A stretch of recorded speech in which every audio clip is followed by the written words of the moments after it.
Hey guys, welcome back to my channel. आज हम बात करेंगे एक ग्रीक मैथोलॉजिकल मूवी इमोर्टल की, जिसकी स्टोरी रिलेट करती है गॉड, टाइटन्स और ह्यूमन बींग से। इसके मुताबिक आत्मा अमर होती है और जो इंसान सच्चे होते हैं उनकी आत्मा पवित्र होती है। जैसे हमारे गीता में श्री कृष्ण ने कहा है कि आत्मा अजर है, अमर है, ना इसे कोई काट सकता है ना कोई मार सकता है। लाइक दैट मूवी की स्टार्टिंग में दिखाया जाता है कि एक लड़की जिसका नाम है फेड्रिया, जो कि एक ऑरिकल है, जो फ्यूचर बताते हैं उन्हें ऑरिकल कहा जाता है। फेड्रिया सपने में देखती है कि राजा हिपेरियन ने टाइटन्स को आज़ाद कर दिया है और वो दुनिया और इंसानियत पर राज करने के लिए एप्रस धनुष ढूंढ रहे हैं। आज से हजारों साल पहले जब धरती पर इंसान, जानवर कोई भी नहीं था, तब स्वर्ग में एक युद्ध हुआ था और इस युद्ध में जो जीता वो देवता कहलाए और स्वर्ग में रहे। हारने वाले टाइटन्स कहलाए, जिन्हें टार्टस पर्वत की गुफाओं में कैद कर दिया गया। इस युद्ध में एक एप्रस नाम का धनुष था जिसमें अनंत दिव्य शक्तियां थी। युद्ध में वो कहीं खो चुका था। अब हजारों साल बीत चुके हैं, धरती पर इंसानियत फैल चुकी है और अब ये वक्त है 1228 बीसी का। अब यहाँ एक हिपेरियन नाम के राजा होते हैं जिनका पूरा परिवार बीमार पड़ चुका था। इस कारण वो देवताओं का आवाहन करते हैं, जिसका कोई फायदा ही नहीं होता। उनका पूरा परिवार मर जाता है और इसी कारण से वो देवताओं से नफरत करने लगते हैं और अब वो राजा टाइटन्स को जगाना चाहते हैं, जिसके लिए उसे एप्रस धनुष की ज़रूरत पड़ेगी ताकि वो शक्तिशाली बन सके। और इसीलिए फेड्रिया, जो कि एक ऑरिकल है, उसे लेने के लिए जाता है, क्योंकि उसे पता है कि वो भविष्य देख सकती है और बता सकती है कि वो धनुष कहाँ पर है, और वो उसे बंदी बना लेता है। अब नेक्स्ट सीन में हमें एक गांव दिखाया जाता है। वहाँ एक लड़का रहता है जिसका नाम है थीसियस। वो अपनी माँ के साथ रहता है। थीसियस को भगवान और देवताओं पर विश्वास नहीं है और वहीं उसकी माँ बहुत ही धार्मिक होती है। वो अपनी माँ से कहता है कि ये सब हकीकत नहीं है, हकीकत तो सिर्फ मेरे हाथ में मेरा भाला है। थीसियस एक योद्धा है। उसी गांव में उसके गुरु रहते हैं जिन्होंने उसे युद्ध कला सिखाई है। अब उसके गांव में कुछ सैनिक आते हैं और बोलते हैं कि यहाँ राजा हिपेरियन के सैनिक आने वाले हैं, वो हम सबको मार देंगे। हमें बचने के लिए टार्टस की दीवारों के पीछे जाना होगा, तभी हम सब बच सकते हैं। और वो ये भी बोलते हैं कि जो कमज़ोर हैं, बूढ़े बच्चे हैं, उन्हें हम कल लेकर जाएंगे। अब थीसियस भी अपनी माँ के साथ बाकी लोगों की तरह रवाना होना चाहता है, लेकिन एक सैनिक उसे रोक लेता है। वो कहता है कि तुम कल आना अपने जैसे लोगों के साथ। इस बात से थीसियस को बहुत गुस्सा आ जाता है, क्योंकि उस सैनिक ने ये इसलिए कहा था क्योंकि उसके पिता नहीं थे, और वहाँ उसकी हाथापाई हो जाती है। तभी उनका सेनापति आता है। वो थीसियस को बोलता है कि ये खून खराबे का टाइम नहीं है। सेनापति कहता है कि तुम तलवारबाजी अच्छी करते हो, हमें तुम्हारे जैसे लोगों की ज़रूरत है। थीसियस कहता है कि मैं तुम्हारे लिए क्यों लड़ूं, तुम तो हमें कभी भी छोड़कर चले जाओगे। उसके बाद सेनापति उस सैनिक को निकाल देता है जिसने उसकी और उसकी माँ को अपमानित किया था। फिर वो सैनिक राजा हिपेरियन के पास जाता है और थीसियस जिस गांव में रहता है वहाँ का पता बता देता है। वहाँ थीसियस के आदमी हमला कर देते हैं और कई गांव वालों को मार देते हैं और साथ में थीसियस की माँ को भी मार देते हैं, जिससे थीसियस बौखला जाता है। लेकिन वो कुछ नहीं कर पाता क्योंकि उसे बंदी बना लिया जाता है ताकि उससे काम करवाया जा सके। वहीं स्वर्ग में देवता ये सब अन्याय देखकर इंसानों की मदद करना चाहते हैं और तब ज्यूस वहां आते हैं। और तब ज्यूस अपने साथी देवताओं एथेना, पोसाइडन, एनिस, अपोलो और हरकुलस के पास जाते हैं और देवता कहते हैं कि हमें उनकी मदद करनी चाहिए। ज्यूस कहते हैं मैं नियम नहीं तोड़ सकता, मैं तब तक कुछ नहीं कर सकता जब तक वो टाइटन्स आज़ाद ना हो जाए। अगर हम चाहते हैं कि इंसान हम पर भरोसा करे तो हमें भी उन पर भरोसा करना होगा। तभी एक देवता कहते हैं कि अगर हिपेरियन ने धनुष ढूंढ लिया तो, मगर जियूस कुछ नहीं बोलते, वहाँ से चले जाते हैं। वहीं पृथ्वी पर दिखाया जाता है कि थीसियस कैदी है और उससे अपनी माँ की मौत का सदमा लगा होता है। यहाँ पर वही ऑरिकल फेड्रा आती है। उसका पैर थीसियस के पैर से लगता है तो उसे एक विजन आता है जिसमें वो एक कश्ती पर होता है और उसके साथ में राजा हिपेरियन भी होता है और थीसियस के हाथ में एप्रस धनुष होता है। वहीं फेड्रा एक आदमी से कहती है कि हमें आज रात यहाँ से निकलना है और थीसियस की तरफ इशारा कर कहती है कि इसे भी अपने साथ ले लेना, क्योंकि उसने विजन में देख लिया होता है कि इसके ऊपर देवताओं की कृपा है और अगर ये हिपेरियन के साथ मिल गया तो पूरा यूनान खत्म हो जाएगा। इसलिए फेड्रिया अपने कुछ लोगों के साथ थीसियस को लेकर पहरेदारों को चकमा देकर निकल जाती है। जब राजा को पता चलता है तो वो अपने सैनिकों को भेजता है कि मुझे ऑरिकल किसी भी हालत में चाहिए, और वो उसके पास पहुंच जाते हैं, उन्हें घेर लेते हैं। थीसियस, फेड्रिया, सब लोग एक नाव में होते हैं और तभी दिखाते हैं कि समुद्र के देवता पोसाइडन ऊपर स्वर्ग लोक से समुद्र में तेजी से गोता लगाते हैं और एक बहुत बड़ी लहर उठती है और उन सैनिकों को बहा कर ले जाती है। लेकिन थीसियस, फेड्रिया और उन सभी लोगों को कुछ नहीं होता, वो बच जाते हैं। थीसियस कहता है कि तुम्हें पता था हमें कुछ नहीं होगा। फेड्रिया कहती है हाँ, मैं भविष्य देख सकती हूँ, ये मुझ पर देवताओं का वरदान है। थीसियस कहता है ये वरदान कैसे हुआ? तुम बस भविष्य देख सकती हो, उसे बदल नहीं सकती। मैं ये सब नहीं मानता। मेरी माँ देवताओं की बहुत बड़ी भक्त थी। जब उसे मारा गया तो उसके देवता बस बैठे देखते रहे, उन्होंने कुछ भी नहीं किया। फेड्रिया कहती है कि तुम्हारी माँ का रीति रिवाजों के साथ अंतिम संस्कार हुआ था क्योंकि वो होना चाहिए। थीसियस कहता है नहीं, उसका शरीर वहीं पर पड़ा हुआ है और वो ये सब रीति रिवाजों को नहीं मानता। फेड्रिया कहती है तुम्हारी माँ मानती थी, हमें वहाँ जाना चाहिए। तब सभी वहाँ जाते हैं जहाँ उसकी माँ का शरीर है। थीसियस रीति रिवाजों के साथ अंतिम संस्कार करता है। अपनी माँ के शरीर को एक स्लैब में डालकर उसे अंदर ढकेल रहा होता है। वो एक पत्थर से टकरा रही होती है और थीसियस उसे तोड़ने की कोशिश करता है। जब उसे तोड़ता है तो उसमें एप्रस धनुष होता है। जब वो धनुष को खींचता है तो उसमें एक रोशनी से भरा हुआ तीर आ जाता है। वो धनुष हाथ से छूट जाता है।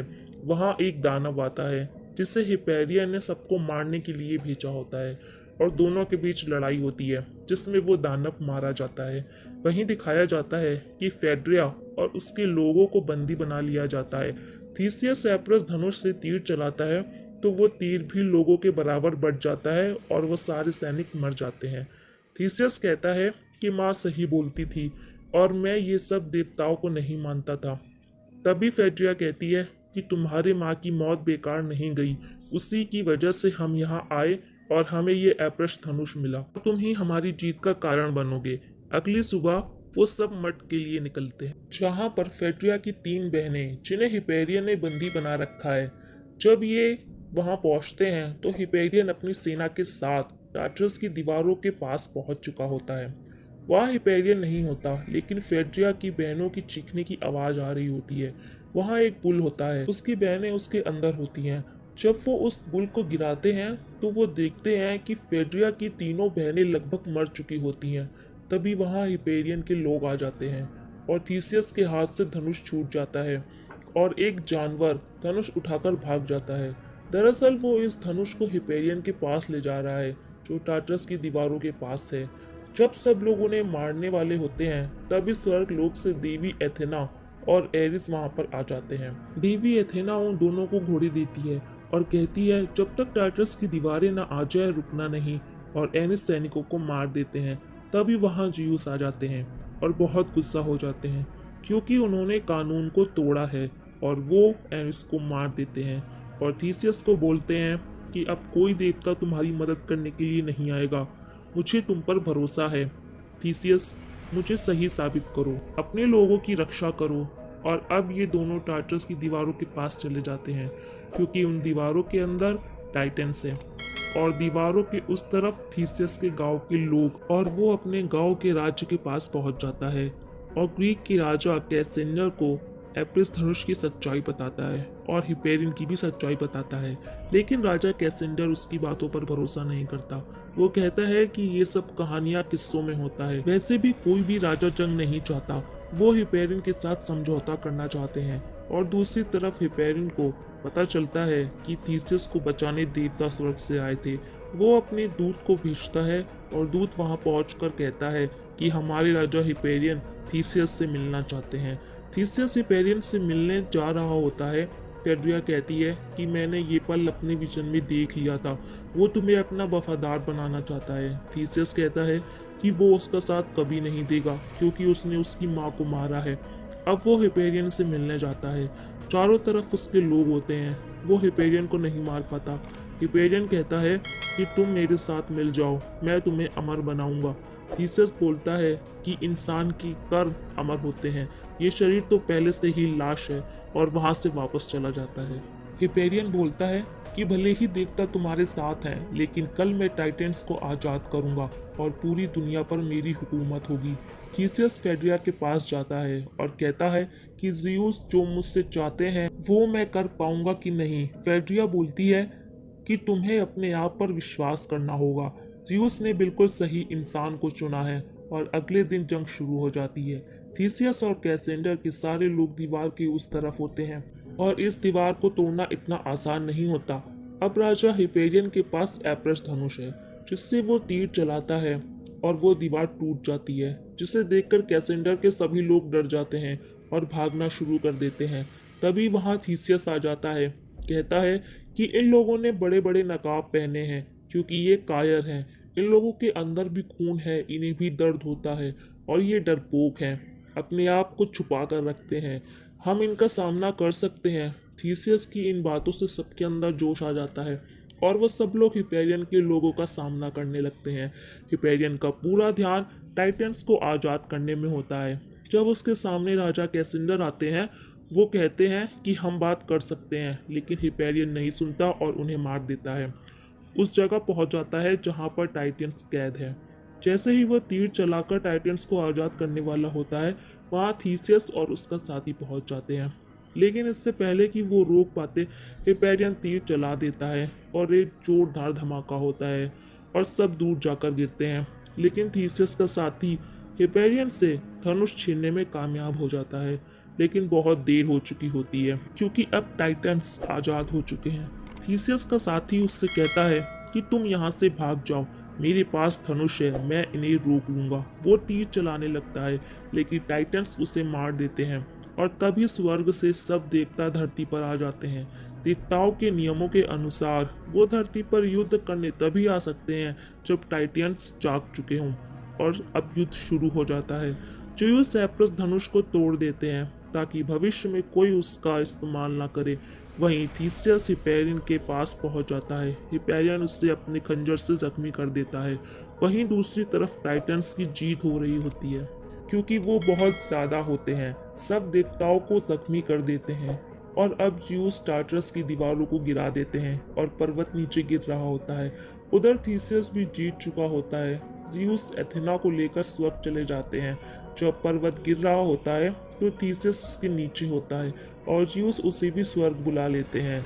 और अब थीसियस को भी देवताओं का दर्जा मिल चुका है, और हिपेरियन की विशाल सेना उस पर्वत के नीचे दबकर मर जाती है। अब कुछ सालों बाद दिखाते हैं कि थीसियस की कहानियाँ और बहादुरी के किस्से लोग सुनते हैं, उसे याद रखा जाता है। और थीसियस और फेड्रिया का एक बेटा भी है, एक्मस, और एक्मस के पास भी भविष्य देखने की शक्ति है। वो देखता है कि देवताओं और शैतानों के बीच में युद्ध हो रहा है। तभी वहाँ एक बूढ़ा आदमी आता है। ये बूढ़ा आदमी वही होता है जिसने थीसियस को लड़ना सिखाया था, और वो कोई नहीं बल्कि ज़ियुस है, जो इंसान के रूप में आते हैं। और अब वो फिर से एक्मस के पास आए हैं और उससे बोलते हैं कि मैं तुम्हारे पिता को जानता था, वो बहुत जाबाज इंसान थे, जल्द ही तुम्हारा भी वक्त आएगा। एक्मस कहता है कि मेरा वक्त किस लिए।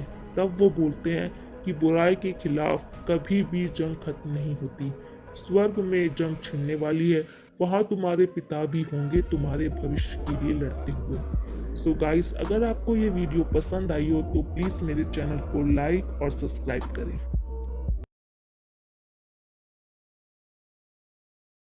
Subscribe now and press the bell icon.